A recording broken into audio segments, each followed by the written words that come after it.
Good morning, students. Today we are going to start with the properties of square number. Some of the properties I discussed yesterday, but I am repeating it.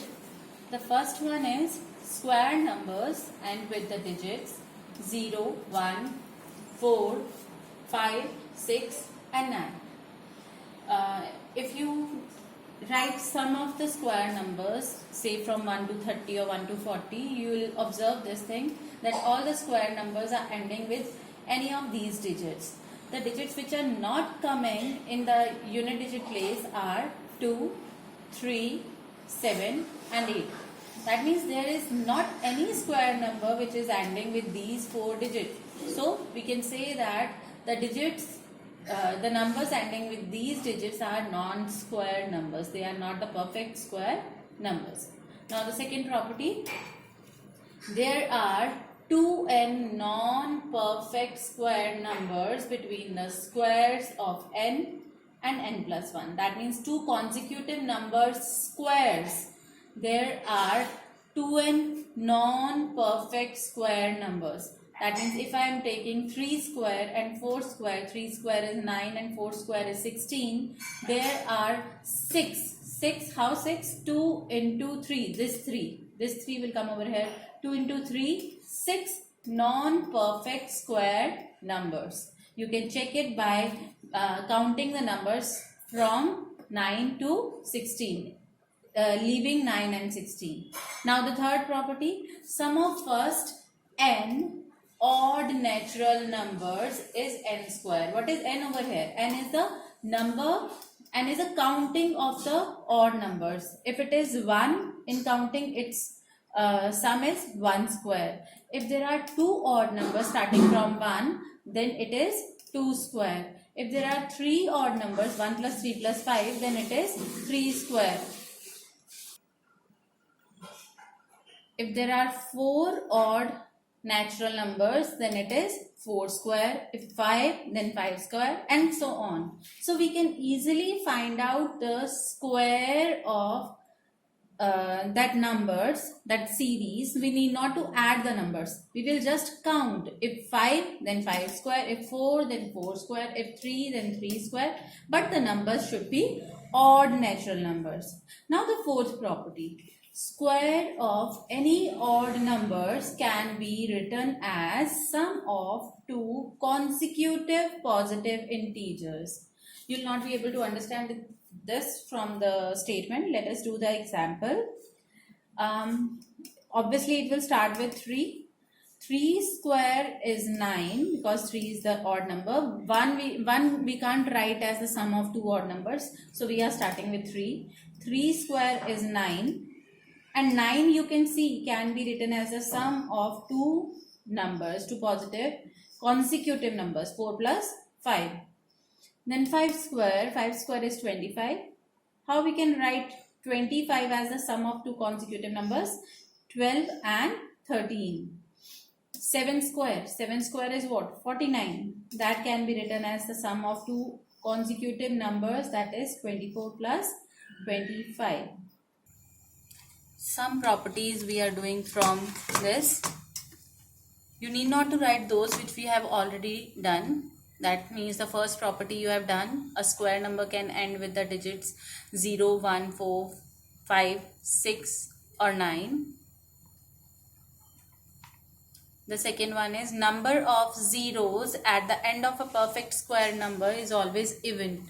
You will not see any perfect square number with odd number of zeros at the end. That means 1 0 or 3 zeros. There is always even number of zeros. As 2500 is a perfect square, we cannot take 250. 250 is not a perfect square. 100 is a perfect square. 1000 is not a perfect square number. So the number of zeros at the end of perfect square number is always even. And you will observe that square of even numbers are always even, and square of odd numbers always come out to be an odd number. Square of 2 is 4, 2 is even, then 4 is also even. If 7 is odd and 49 is also odd. So square of even number is even and square of odd number is odd. Now, if a square number has 1 or 9 at the unit, if the number is having 1 or 9 at the unit digit place, the square number will end with 1. You can observe 1 square is 1, 9 square is 81, it is 181, it's 81 actually, 9 square is 81 and having 1 at the unit digit place, 11 square 121 having 1 at the unit digit place, 19 square having 361, 1 as a unit digit place. So the number which are having 1 or 9 at unit digit place, its square number will end with 1. You will keep it in mind and you will make this table in your notebook. The number having 4 or 6 at the unit digit place, its square end with 6. If the number is ending with 4 or 6, always the square numbers end with 6. 4 square 16, 6 at the unit digit place. 6 square 36, 6 at the unit digit place. 14 square, 16 square, you can see it is having 6 at the unit digit place. Now, next is, if unit digit of a square number will be the unit digit of square of the last digit.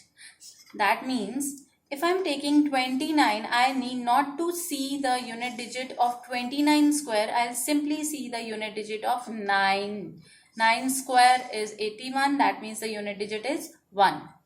If I am taking 76, I will not see the unit digit of 76 square. I need not to square 76 for that. If I need to check the unit digit, I'll simply check the unit digit by taking 6 square, that is 36. So its unit digit is 6.